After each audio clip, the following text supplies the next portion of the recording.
sahabat horor, selamat datang kembali di channel Kisah Horor ke-77, tempat di mana kita berbagi cerita mistis, pengalaman nyata, dan kisah angker yang bikin bulu kuduk merinding. Sebelum kita mulai, jangan lupa tekan tombol like, komen, dan subscribe agar kalian tidak ketinggalan kisah-kisah horor terbaru dari kami. Malam ini aku akan membawakan sebuah kisah yang dialami seorang pengendara motor yang melintasi jalanan sepi di tengah malam. Awalnya ia mengira hanya jalan biasa, tapi siapa sangka perjalanan itu berubah jadi pengalaman mistis yang tak pernah ia lupakan.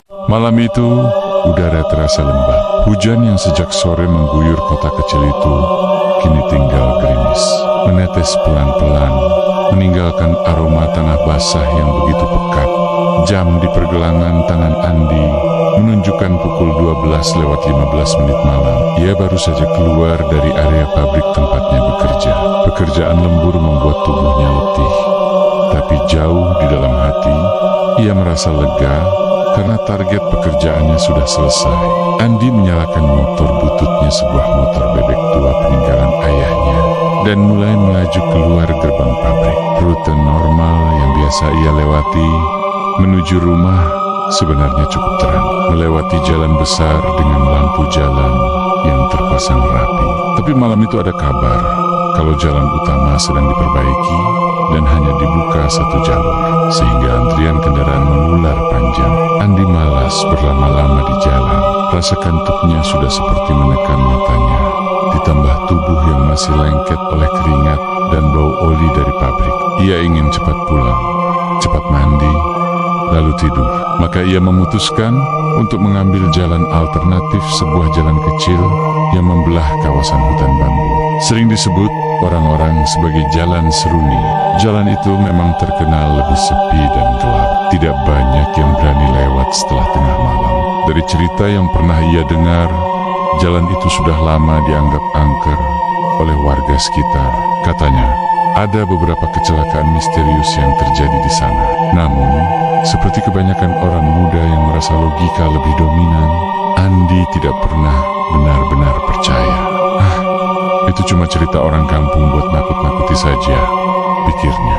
Ia pun menyalakan motor, menarik gas perlahan, dan mulai memasuki jalur alternatif itu. Begitu melewati tikungan pertama, suasana langsung berubah drastis. Lampu jalan hanya ada di dekat pertigaan, selebihnya benar-benar gelap gulita. Satu-satunya penerangan hanyalah lampu motor yang redup, seakan berjuang menembus pekat malam. Di kiri kanan jalan, hutan bambu menjulang rapat. Suara gerimis yang jatuh ke dedaunan menimbulkan efek seperti bisikan halus. Sesekali, angin bertiup, membuat rumpun bambu bergesekan dan menimbulkan suara kresek yang panjang. Andi menelan ludah. Dadanya terasa agak sesak, tapi ia berusaha menenangkan diri. Cuma jalan sepi, jangan mikir yang aneh-aneh, gumamnya sambil mempererat genggaman pada stang motor. Ia memfokuskan pandangan ke depan, mengabaikan segala bayangan hitam di tepi jalan. Suara knalpot motornya menjadi satu-satunya pengiring perjalanan. Sekitar 5 menit melaju, Andi mulai merasa ada yang janggal. Entah kenapa, bulu kuduknya berdiri. Ia merasa tidak sendirian di jalan itu. Awalnya ia mencoba mengabaikan, berpikir mungkin itu hanya karena rasa lelah. Namun perasaan itu semakin kuat. Tanpa sadar, matanya melirik ke kaca spion. Sekilas, ia seperti melihat cahaya kecil, mirip sorot lampu motor, berkelip jauh di belakangnya. Andi memperlambat laju motornya, memastikan apakah benar ada kendaraan lain. Tapi anehnya, saat ia menoleh cepat ke belakang jalan, tampak kosong. Tidak ada cahaya, tidak ada suara motor, hanya gelap pekat dan gerimis tipis yang makin dingin. Hatinya mulai tidak tenang. Ia menarik napas dalam-dalam. Mungkin cuma pantulan lampu, atau aku yang kebanyakan mikir, bisiknya. Mencoba menenangkan diri, ia kembali mempercepat motor, ingin cepat sampai di ujung jalan. Namun, beberapa menit kemudian, rasa itu muncul lagi lebih kuat, seperti ada yang mengawasi dari belakang. Dan kali ini, Saat ia melirik ke spion, cahaya itu terlihat jelas. Sorot lampu motor bergerak kira 30 meter di belakangnya. Andi merasa agak lega. Oh, ternyata benar ada yang lewat juga. Untung mah, berarti aku nggak sendirian. Namun rasa lega itu hanya berlangsung sebentar, karena saat diperhatikan lebih seksama, cahaya lampu itu aneh, tidak stabil. Kadang terang, lalu redup, lalu terang lagi, seperti lampu yang nyala mati. Dan yang lebih aneh, tidak ada suara mesin sama sekali. Ia mengerutkan dahi. Seharusnya, jika ada motor di belakang, suara knalpot pasti terdengar. Tapi jalan sunyi itu tetap lengang. Hanya ada suara hujan gerimis dan gesekan daun bambu. Andi mulai merinding. Ia mencoba mengabaikan dengan memalingkan pandangan, namun hatinya terus gelisah. Kalau memang motor beneran, kenapa nggak nyalip aja dari tadi? Pikirnya, ia kembali melirik ke spion. Cahaya itu masih ada, tapi jaraknya tetap sama. Tidak mendekat, tidak menjauh, seolah-olah mengikuti kecepatan motornya. Andi menelan ludah lagi. Suasana semakin mencekam. Napasnya terasa berat. Tiba-tiba, dari sudut matanya, ia melihat sesuatu di sisi kiri jalan, tepat di antara rumpun bambu. Seperti ada sosok bayangan berdiri diam, tinggi, kurus, kepalanya menunduk. Andi refleks menoleh, tapi seketika bayangan itu lenyap. Hanya ada kegelapan dan tetesan air hujan. Tubuhnya bergetar. Ia kembali menatap jalan, mempercepat laju motor. Namun keanehan berikutnya membuat jantungnya hampir meloncat. Cahaya motor di spion tadi kini hilang. Kemana perginya?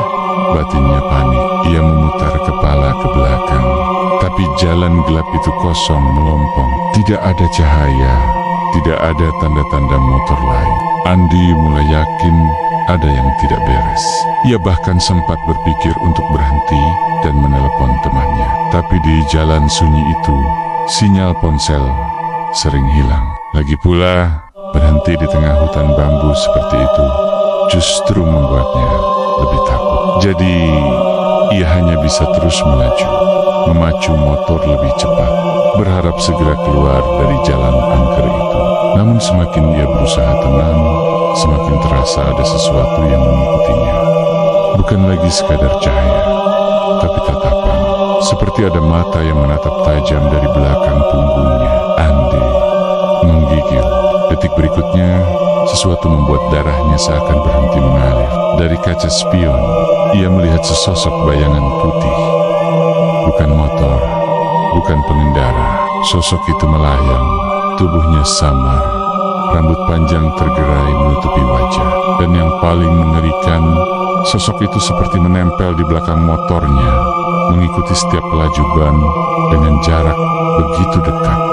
Andi hampir berteriak, tangannya gemetar hebat, tapi ia tetap memegang stang motor sekuat tenaga. Gerimis kini terasa seperti hujan deras, menampar wajahnya, bercampur dengan keringat dingin yang mengucur deras dari pelipis. Mungkin cuma halusinasi, mungkin cuma capek. Ia mencoba meyakinkan diri, tapi suaranya bergetar. Namun kaca spion tidak berbohong. Sosok itu masih ada, masih menempel di belakang. Dan semakin lama, semakin jelas terlihat. Suara deru mesin motor Andi meraung pelan, berusaha menembus jalanan basah yang licin karena gerimis. Setiap tetes air yang jatuh dari ranting bambu terdengar begitu jelas, seolah-olah ada yang mengintai dari balik kegelapan. Andi menatap lurus ke depan, mencoba mengabaikan perasaan tak nyaman yang merayap di tengkuknya.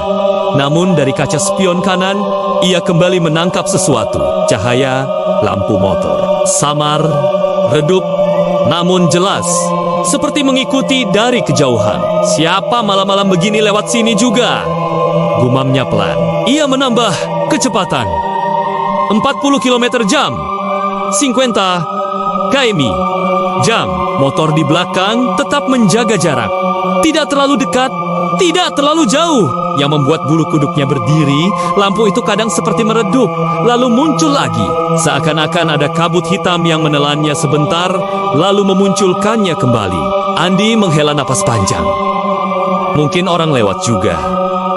Jangan parno. Tapi detak jantungnya tidak bisa dibohongi. Di sisi kiri jalan, rumpun bambu bergoyang diterpa angin malam. Sesekali terdengar suara gesekan krik. Krak seperti ada sesuatu yang berjalan di antara batang-batangnya. Andi menoleh cepat ke samping, lalu kembali fokus. Namun saat pandangannya kembali lurus ke jalan, ia hampir saja berteriak. Ada bayangan putih melintas sekilas di depan motornya. Cepat sekali! Hanya sepersekian detik, namun cukup membuat tubuhnya dingin seperti es. Ia refleks menarik rem, membuat ban belakang sedikit tergelincir di jalan licin. Anjir! Serunya terbata, menahan gemetar. Ia menghentikan motornya sebentar, menoleh ke segala arah. Tidak ada siapa-siapa. Hanya pohon, bambu, dan jalan sepi yang seakan memanjang tanpa ujung. Lampu motor yang tadi mengikutinya menghilang. Andi mengusap wajahnya yang basah oleh gerimis dan keringat dingin bercampur. Santai, Di, cuma halusinasi. Capek kerja lembur. Tapi bagian terdalam dirinya tahu itu bukan halusinasi. Andi kembali menyalakan gas, pelan-pelan mencoba menenangkan diri. Namun beberapa meter kemudian, ia melihat sesuatu lagi. Di sisi kanan jalan, tepat di bawah pohon besar, ada seseorang. Seorang perempuan. Gaunnya putih, lusuh, basah kuyup menempel di tubuhnya. Rambut panjang hitamnya tergerai, menutupi sebagian wajah. Ia berdiri diam, menunduk sedikit, seolah sedang menunggu seseorang. Andi langsung merinding dari ujung kaki hingga kepala. Jangan! Lihat! Jangan lihat! Ia berbisik sambil menatap lurus ke depan. Namun, rasa penasarannya lebih kuat. Ia menoleh sekilas. Wanita itu masih berdiri. Kepala perlahan-lahan terangkat. Wajahnya mulai terlihat di balik rambut yang menempel. Senyum pucat menghias bibirnya. Senyum yang dingin, bukan senyum manusia biasa. Andi tercekat. Ia langsung memutar gas motor sekuat mungkin. Suara knalpot meraung keras, melawan rasa takut yang hampir melumpuhkan. Namun, semakin cepat ia melaju, perasaan itu semakin mencekik. Seakan-akan perempuan itu tidak hanya berdiri di tepi jalan, tapi kini ada di belakangnya. Andi tidak berani menoleh. Tapi kaca spion di sisi kanan motornya tidak bisa bohong. Ada bayangan putih di belakang. Tidak menjejak tanah, tidak terayun oleh gerimis, melayang. Andi membeku. Tangannya gemetar memegang setang motor. Ia ingin memecahkan kaca spion itu sekarang juga. Tapi tubuhnya kaku, seperti lumpuh karena ketakutan. Lalu, suara itu terdengar. Bisikan pelan, lirih, namun jelas di telinganya.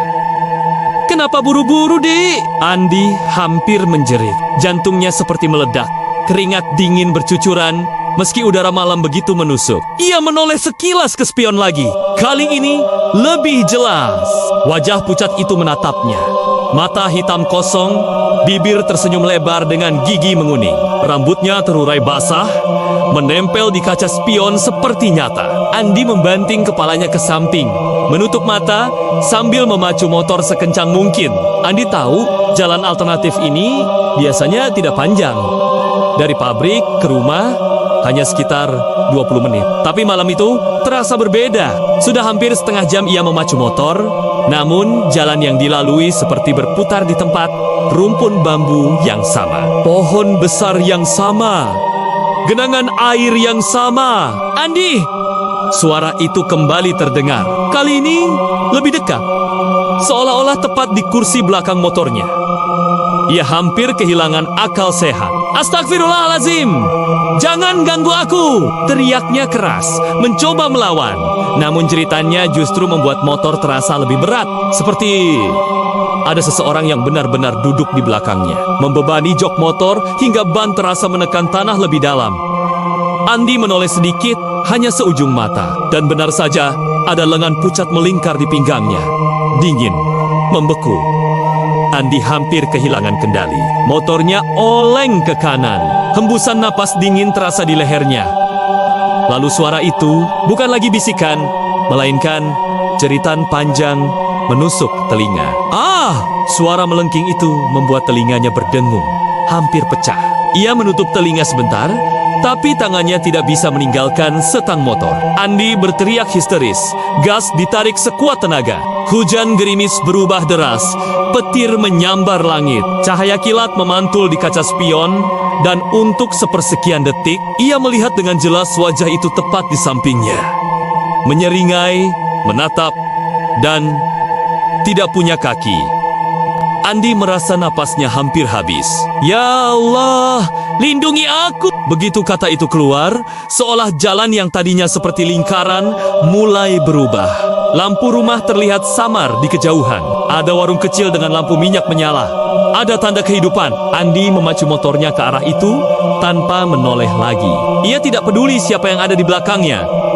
Yang penting, keluar dari jalan terkutuk ini. Saat akhirnya tiba di dekat warung, ia langsung berhenti mendadak. Tubuhnya gemetar hebat. Ia menoleh ke belakang. Jalan yang barusan dilaluinya terlihat gelap, sunyi, seakan-akan tidak pernah ada orang melintas di sana. Dan kursi belakang motornya kosong.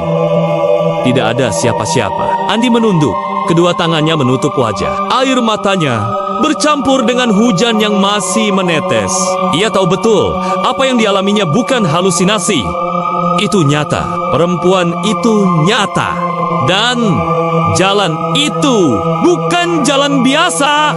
Andi akhirnya berhasil mengendalikan motornya dengan tangan yang masih gemetar. Jalanan lurus yang ia lewati mulai menunjukkan tanda-tanda kehidupan. Dari kejauhan terlihat cahaya lampu-lampu rumah penduduk. Jantungnya masih berdegup kencang. Tubuhnya seolah belum percaya bahwa ia selamat melewati jalan itu. Begitu masuk ke kawasan perkampungan, suasana berubah drastis. Anjing-anjing kampung menggonggong nyaring saat motor Andi lewat, seolah ikut menyadari ada sesuatu yang tidak wajar menempel padanya. Seorang bapak tua yang sedang duduk di pos ronda menatapnya lama. Tatapannya seakan mengikuti Andi hingga motornya menjauh. Andi berhenti sebentar di warung kopi kecil dekat persimpangan, mencoba menenangkan diri. Tangannya gemetar saat ia menyalakan rokok, tetapi bara api itu membuatnya sedikit lebih tenang. Pemilik warung, seorang ibu parubaya, memperhatikan wajah pucat Andi. "Mas, habis lewat jalan hutan bambu ya?" tanyanya tiba-tiba. Andi terdiam, matanya melebar. "Iya bu, kenapa?" Ibu itu menarik napas panjang lalu menggeleng pelan. "Sudah sering mas, banyak yang cerita begitu.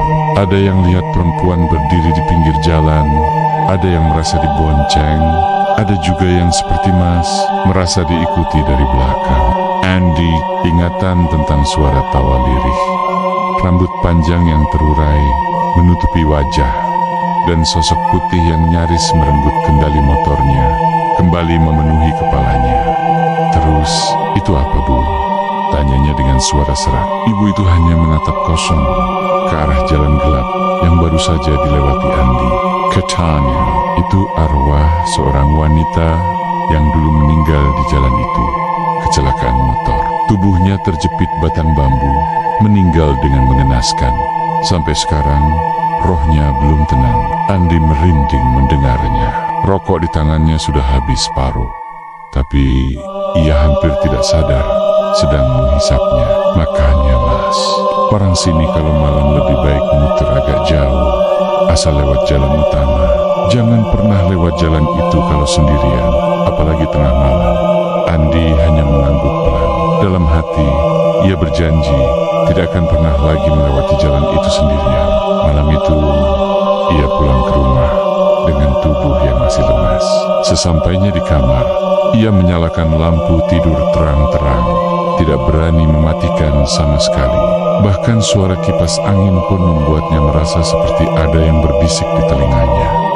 Andi tidak bisa tidur nyenyak. Setiap kali memejamkan mata, ia kembali teringat wajah pucat itu, rambut panjang yang basah, dan tangan dingin yang nyaris menyentuh lehernya. Di tempat kerja, ia bercerita pada salah satu rekan yang sudah lama tinggal di daerah itu. Temannya hanya mengangguk pelan dan berkata, "Kamu beruntung masih bisa pulang selamat. Ada beberapa orang yang katanya sampai jatuh atau tersesat berputar-putar di jalan itu. Waktu sadar, mereka sudah ada di tepi sawah, jauh dari jalan. Andi makin bergidik. Kalau mau aman, Mas, sebelum lewat jalan begitu, biasakan baca doa. Jangan sekali-kali menantang atau mencoba mencari tahu. Mereka itu bukan mainan, lanjut temannya. Saran itu membuat Andi merenung. Ia menyadari selama ini terlalu sering menyepelekan hal-hal yang tidak terlihat. Ia pikir cerita mistis hanyalah bualan orang kampung. Tapi pengalaman itu membuktikan ada sesuatu di luar logika yang benar-benar nyata. Beberapa minggu kemudian, Andi kembali pulang lembur. Kali ini, tanpa berpikir panjang, ia memilih jalur utama. Meski lebih jauh, hatinya lebih tenang. Tidak ada rasa dikejar-kejar atau dibonceng sesuatu yang tidak kasat mata. Sambil memacu motor pelan, Andi merana. Ia sadar bahwa malam itu bukan sekadar pengalaman menyeramkan. Itu seperti sebuah peringatan. Hidup ini bukan hanya tentang yang terlihat oleh mata, tapi juga ada hal-hal gaib yang berjalan berdampingan dengan kehidupan manusia. Ia juga sadar, manusia seringkali sombong, merasa tahu segalanya, merasa berani menantang yang tidak terlihat. Padahal batas kita jelas. Ada wilayah yang memang seharusnya tidak kita usik. Andi juga belajar menghargai rasa takut. Dulu, ia menganggap rasa takut hanyalah kelemahan. Tapi setelah malam itu, ia paham bahwa rasa takut adalah cara tubuh dan jiwa melindungi diri dari bahaya. Rasa takut membuatnya waspada, membuatnya lebih rendah hati, dan lebih dekat dengan doa. Pengalaman Andi di jalan gelap itu bukan hanya kisah horor yang membuat bulu kuduk berdiri. Lebih dari itu, ia membawa sebuah pelajaran hidup. Jangan remehkan hal-hal yang tidak terlihat. Ada dunia yang berjalan sejajar dengan dunia kita. Tidak semua bisa dijelaskan logika, dan tidak semua harus dicari penjelasannya. Doa adalah pelindung. Andi menyadari, saat ia lupa berdoa, ia lebih mudah merasa goyah. Sejak itu, setiap keluar rumah, apalagi malam hari, ia selalu melafalkan doa sederhana untuk meminta perlindungan. Rasa takut adalah pengingat, bukan untuk membuat kita lemah, tapi agar kita tidak ceroboh dan tetap rendah hati. Hormati tempat dan waktu. Tidak semua jalan bisa kita lewati sesuka hati, terutama di jam-jam rawan. Terkadang memilih jalan lebih jauh, tapi aman jauh lebih bijak daripada menantang bahaya. Sejak kejadian itu, Andi tidak pernah lagi menyepelekan cerita mistis. Setiap kali mendengar kisah orang tentang jalan angker atau tempat berhantu, ia tidak lagi menertawakan. Ia hanya diam, mengangguk, dan dalam hati berdoa agar tidak pernah lagi mengalami hal serupa. Kisah ini berakhir dengan Andi yang lebih berhati-hati dan lebih menghargai doa serta batasan yang ada di sekitarnya.